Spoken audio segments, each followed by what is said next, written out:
Vazam documentos que comprovam que ministros do Supremo Tribunal Federal transformaram o TSE numa arma de perseguição política. Pessoas foram presas, o critério de prisão de pessoas foram curtidas, comentários e compartilhamentos em rede social. Pessoas que meramente criticaram o governo, criticaram o Supremo, foram perseguidas no inquérito de 8 de janeiro. E isso aqui eu tenho dito há muito tempo, inclusive de que conheço um caso de um sujeito que era um Uber, né, estava levando uma senhora, né, para o 8 de janeiro e acabou sendo preso como se ele tivesse participado do ato e até agora esse sujeito está preso. O outro caso bizarro também do morador de rua, né, que aí a polícia perguntou, né, o Procuradoria-Geral da República perguntando, mas por que você estava lá? Porque eu moro na rua, né, não estava participando de ato nenhum. Agora, a situação fica ainda mais grave com o vazamento de documentos que comprovam que um dos critérios para determinar ou não a prisão de uma pessoa eram postagens em redes sociais. E nesse vídeo eu vou falar também, responder críticas de pessoas que não conhecem o meu trabalho, que não conhecem a minha história, que não conhecem a minha trajetória de denúncia de abusos do Supremo Tribunal Federal e de enfrentamento verdadeiro, duro e incisivo em relação ao Supremo. Bom, antes de continuar esse vídeo, eu vou colocar esse vídeo de 2019, o meu primeiro ano de mandato, para vocês assistirem. O ministro Dias Toffoli abriu um inquérito para investigar supostas difamações, ataques ao Supremo Tribunal Federal. E a gente teve uma ação concreta, né? Foi essa semana? Essa semana, contra um advogado chamado Adriano Argolo, e na justificativa para basicamente invadir a casa dele, tomar o notebook, tomar os tablets, tomar todos os equipamentos eletrônicos, na justificativa, né, a gente vê, é do Ministério Público? Polícia Civil. Na justificativa da Polícia Civil. Então, na justificativa da Polícia Civil, eles colocaram um print de um tweet dele que diz o seguinte: Gilmar Mendes, assim como Reinaldo Azevedo, apoiou a Lava Jato no início e só ficou de mal quando ela atingiu seus amigos tucanos. Esse tweet foi utilizado como justificativa, foi um dos tweets utilizados como justificativa para invadir a casa do cara e tomar os equipamentos eletrônicos dele. Você pode concordar, você pode discordar da opinião dele, é uma questão de posicionamento. Né? Ele tá falando que tinha um ministro e um jornalista que estavam a favor da Lava Jato e depois ficaram contra.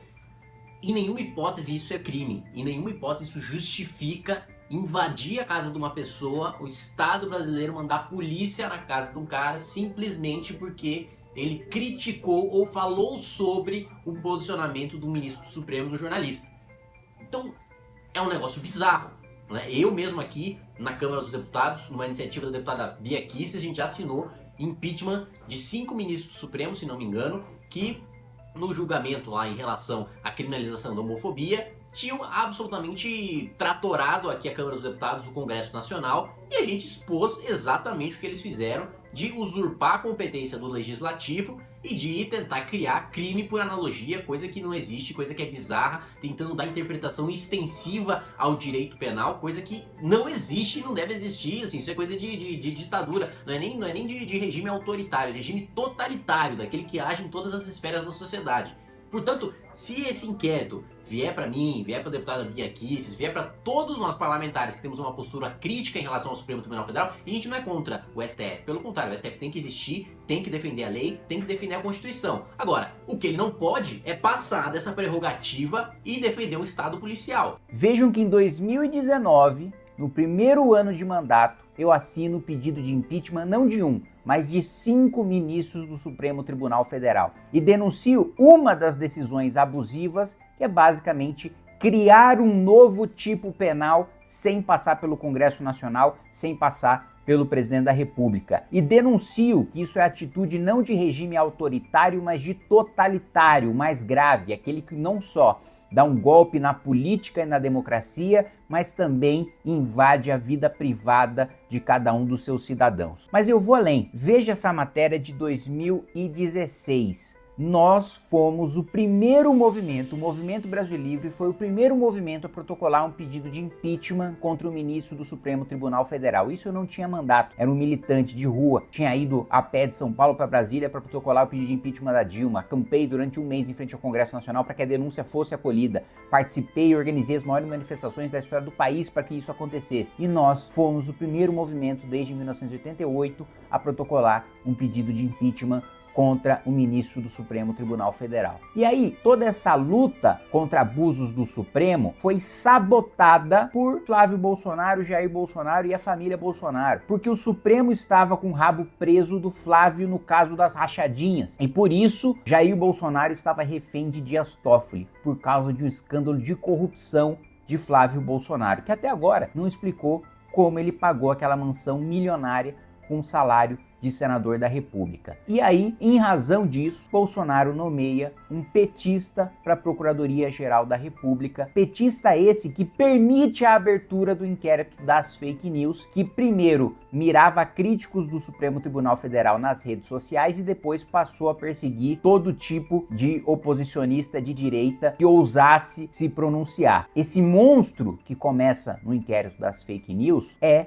permitido com a anuência do Procurador-Geral da República nomeado por Bolsonaro. Bolsonaro também veta um projeto que inclusive eu não só votei, como articulei aqui dentro da Câmara dos Deputados para o fim das decisões monocráticas. Ele veta. Não fosse Jair Bolsonaro, hoje, a própria prisão cautelar de Bolsonaro não poderia ter sido decretada numa decisão monocrática do ministro Alexandre de Moraes. Então, não são poucas as razões pelas quais eu não sou e nunca serei bolsonarista. Porque diferente do Bolsonaro, que é frouxo para fazer o enfrentamento ao Supremo, que quando tinha um instrumento e a maioria aqui dentro do Congresso Nacional para enfrentar o Supremo se acovardou, pediu para o Flávio Bolsonaro tirar as assinaturas da Lava Toga e acabou com uma CPI que poderia ter mudado a história do Brasil e acabado de uma vez por todas com os abusos do Supremo. É por isso, por essa covardia, por essa traição a valores e princípios da direita, que eu não sou bolsonarista. Mas não é por isso que eu vou deixar de reconhecer perseguições contra o próprio Bolsonaro. É inaceitável, coisa de ditadura, um sujeito receber um processo e não ter acesso a todas as acusações que são feitas contra ele. Isso é uma coisa básica, fundamental. A Lava Jato foi inteira anulada, com pessoas admitindo que roubaram, devolvendo dinheiro de corrupção. Ela foi inteira anulada com base em provas ilegais que mostravam coisas muito menores do que estão acontecendo agora e com esses documentos sendo revelados. E apesar de alguns veículos de imprensa já passarem a criticar algumas das atitudes, alguns dos abusos de autoridade do ministro Alexandre de Moraes, que na minha opinião, diferente da opinião do Flávio Bolsonaro, Alexandre de Moraes deveria ser impeachmentado, e eu digo isso há anos, né? Não só ele, como vários outros ministros. Agora, o que nós temos é algo extremamente mais grave do que qualquer coisa que ocorreu na Lava Jato, e houve sim erros na Lava Jato, nenhum erro que